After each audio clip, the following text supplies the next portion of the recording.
जय हिंद दोस्तों, कैसे हैं आप सभी लोग। आशा करता हूं आप सभी ठीक होंगे, स्वस्थ होंगे और मौज कर रहे होंगे। मैं अंकित एक बार फिर से आपके अपने YouTube चैनल वासुदेवा एजुकेशन में आपका स्वागत करता हूं। एक बार फिर से हम अपने प्रीवियस टॉपिक ब्लड पर चलते हैं, जहां हमने ब्लड कंपोनेंट्स के ब्लड कार्पसल्स या रुधिर कणिकाओं के बारे में बात कर ली थी।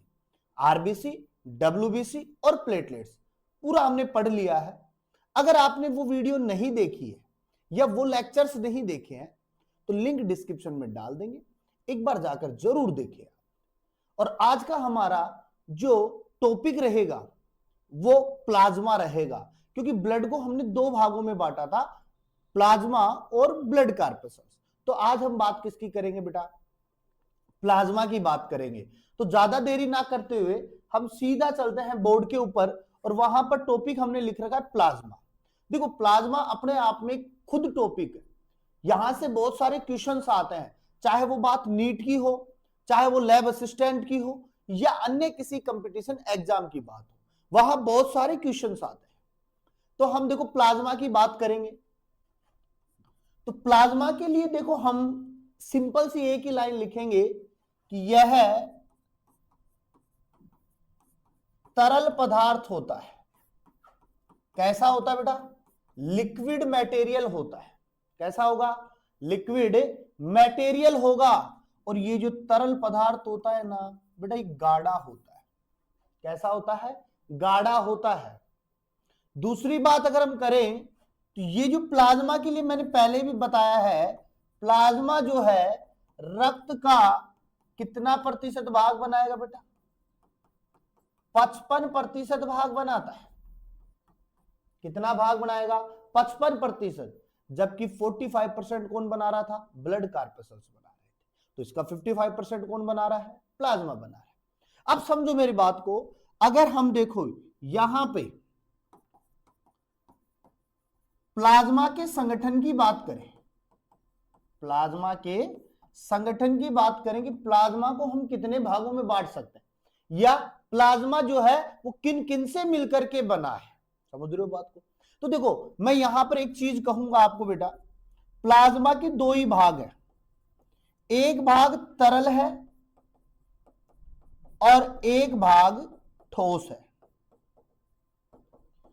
एक लिक्विड कंपोनेंट्स है और एक सॉलिड पार्टिकल्स है। यही दो भाग प्लाज्मा को बना रहे। अब देखो, ये जो लिक्विड वाला पोर्शन है, ये जो लिक्विड वाला पोर्शन है बेटा, ये होगा अपने पास में 90 से 92%, 90 to 92% होगा। वही अगर सॉलिड पार्टिकल्स की बात करें बेटा, तो वो कितना होगा? 8 से 10%, 8 to 10% होगा। लेकिन दिक्कत ये आ रही है कि सॉलिड पार्टिकल्स 8 से 10 है तो इसमें कौन आएगा, और लिक्विड पार्टिकल्स 90 से 92 है तो इसमें कौन आएगा? तो देखो, अकेला 90 से 92% बना रहा है, वो है अपने पास जल, वाटर, H2O। जो लिखना चाहो वो लिख सकते हो। यानी अकेला जल जो है वो कितना बना रहा है? 90 से 92 बना रहा है। समझ रहे हो बात को? अब देखो, ये जो ठोस भाग है, ये जो ठोस भाग है, ये दो पार्ट्स में जाएगा। एक जाएगा ये अकार्बनिक में और एक जाएगा बेटा कार्बनिक में। एक कार्बनिक घटक और एक अकार्बनिक घटक, ऑर्गेनिक और इनऑर्गेनिक कंपोनेंट्स। समझ रहे हो बात को?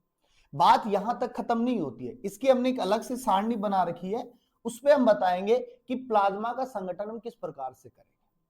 लेकिन उससे पहले अगर आपसे क्वेश्चन पूछता है, बहुत बार पूछा जा चुका है कि प्लाज्मा का जो रंग होता है वो कैसा होता है, तो हम यहां पे देखो सिंपल सा पीले अक्षरों में लिख रखे हैं। तो ये जो तरल पदार्थ होता है ना बेटा, ये कौन से रंग का होता है? पीले रंग का।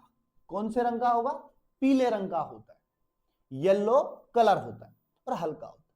कई बार आपने देखा होगा कि जब हमारे हाथ में कट लग जाता है, जैसे यहां हमने कट लग गया, कट लगने के बाद में क्या निकला? ब्लड निकल गया। अब ब्लड क्या होता है, धीरे धीरे क्लोट होता है, क्लोट होने के बाद में ब्लड आना बंद हो जाता है।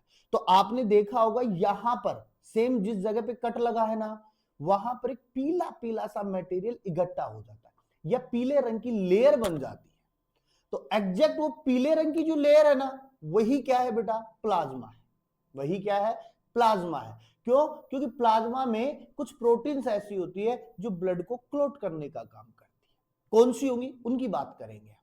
समझ रहे हो बात को? आगे चलते हैं। देखो अब आगे हम जब चले तो हमारे पास में हमने पहले से एक टेबल बना रखी है और इस टेबल के माध्यम से हम समझेंगे कि प्लाज्मा का कौन सा भाग कितना काम कर रहा है।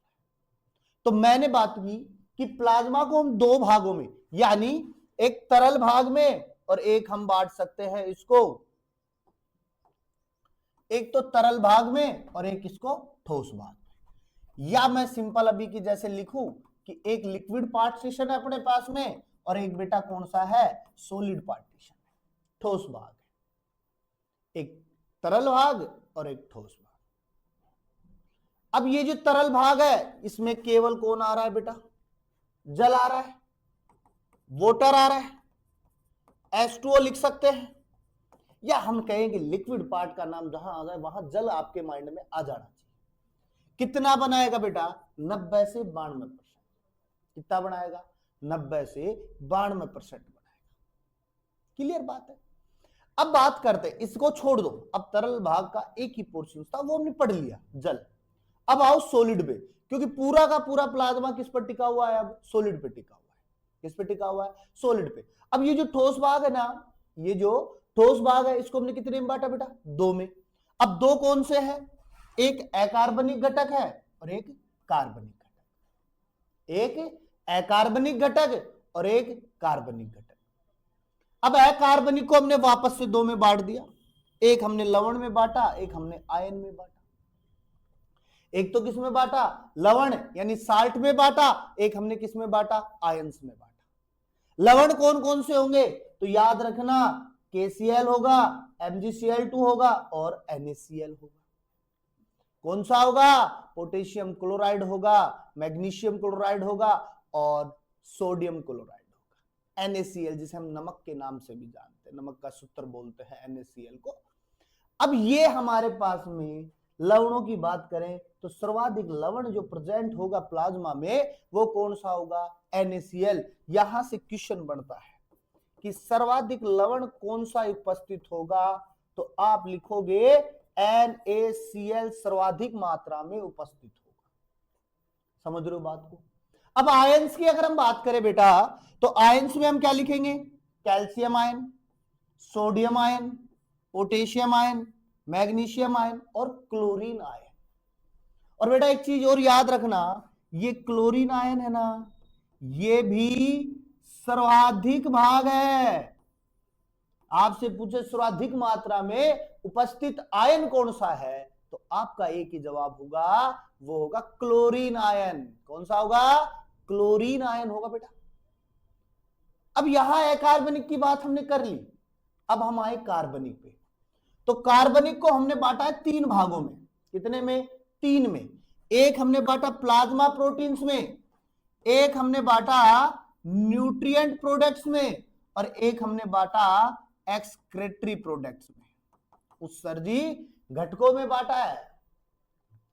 अब प्लाज्मा प्रोटीन तीन है अपने पास में बेटा, एल्ब्यूमिन है, फाइब्रिनोजन है और ग्लोब्यूलिन है। एक तो क्या होगी एल्ब्यूमिन, एक क्या होगी फाइब्रिनोजन और एक क्या होगी ग्लोब्यूलिन। अच्छा एक चीज और समझो, ये जो एल्ब्यूमिन है, ये जो फाइब्रिनोजन है, ये ग्लोब्यूलिन है, ये कुछ तो काम कर रहा होगा ना यहाँ पे।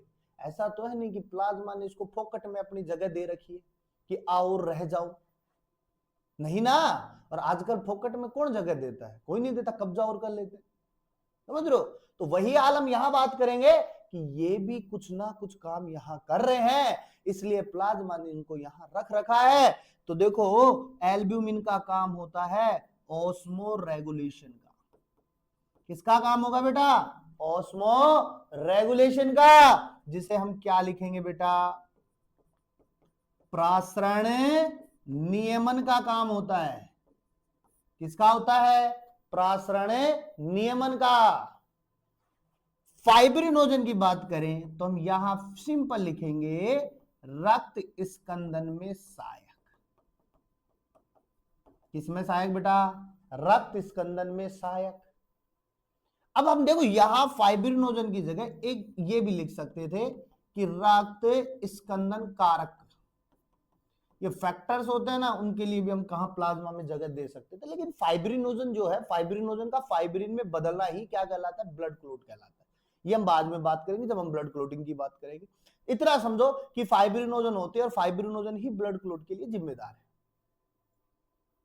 फाइब्रिनोजन ही ब्लड क्लोट के लिए क्या है बेटा? जिम्मेदार होता है। समझ रहे हो बात को? ग्लोब्यूलिन की बात करें तो प्रतिरक्षा तंत्र के लिए सहायक है। किसमें सहायक है बेटा? प्रतिरक्षा तंत्र में सहायक है। तो आप मान के चलो प्लाज्मा में 3 प्रकार की प्रोटीन है, एक एल्ब्यूमिन है, एक ग्लोब्यूलिन है और एक क्या है? फाइब्रिनोजन। तीनों के अलग अलग काम है। और अगर मैं एक बात शब्दों में कहूं, एल्ब्यूमिन, फाइब्रिनोजन और ग्लोब्यूलिन तीनों का निर्माण कहां होता है? लीवर में होता है। तीनों का निर्माण कहां होता है? लीवर में होता है। क्लियर बात है? अब हम बात करें पोषक पदार्थों की, तो साहब न्यूट्रिएंट प्रोडक्ट्स में अपने पास में ग्लूकोज और फ्रक्टोज आ जाएगा, क्योंकि जहां पोषक पदार्थों की बात हो वहां ग्लूकोज की बात होगी। ग्लूकोज के साथ में कौन चल रहा है? फ्रक्टोज चल रहा है। और एक स्वस्थ मनुष्य के लिए हम बात करें तो 80 से 100 mg 100 mg पर 100 ml ऑफ ब्लड के अंतर्गत क्या होनी चाहिए? ग्लूकोज की मात्रा होनी चाहिए, स्वस्थ मनुष्य की अगर हम बात करें। और अगर एक और उत्सर्जी घटक की बात करें तो अपने पास में कौन सा आ जाएगा? यूरिया आ जाएगा। क्या आ जाएगा? यूरिया। और यूरिया के अंदर भी हम क्रिएटिन प्रोटीन की बात कर सकते हैं, जो स्वस्थ मनुष्य की बात कर रहे हैं। ठीक है, कहां से निकलेगा? पेशियों से निकलेगा। लेकिन अगर गर्भवती महिलाओं की बात करें तो हम क्रिएटिनिन प्रोटीन की बात करेंगे। हम ये भी कह सकते हैं अगर यूरिया की मात्रा जो होती है स्वस्थ मनुष्य में 16 से 30 mg पर 100 ml पर ब्लड होती है, लेकिन अगर यही वैल्यू 40 mg पे पहुंच जाती है, कितने पे पहुंच रही है? 40 mg पे पहुंच रही है, तो एक रोग हो जाएगा। क्या हो जाएगा? रोग हो जाएगा। उस रोग को हम कहेंगे यूरेमिया। कौन सा रोग कहेंगे? यूरेमिया कहेंगे। और यूरेमिया के अंतर्गत रक्त कणिकाओं का आकार भी क्या होता है? बदल जाता है। आरबीसी का आकार जो होगा किसका समान हो जाएगा? बार के समान हो जाएगा। ये यूरिया की वजह से, अगर वैल्यू बढ़ रही है तो उसकी वजह से हो जाएगा। समझ रहे हो बात को? तो इस प्रकार से हम संपूर्ण प्लाज्मा की बात कर सकते हैं। समझ रहे हो बात को? तो ज्यादा नहीं करना है, शॉर्ट एंड स्वीट तरीके से याद करना है। नेक्स्ट टॉपिक पे अपन बात करेंगे ब्लड क्लोटिंग फैक्टर्स की बात करेंगे कि ये क्या होते हैं। तब तक के लिए आप इस वीडियो को शेयर करो, दबा के शेयर करो, अपने साथियों तक भेज दो और मुस्कुराते रहो जीवन के अंतर्गत।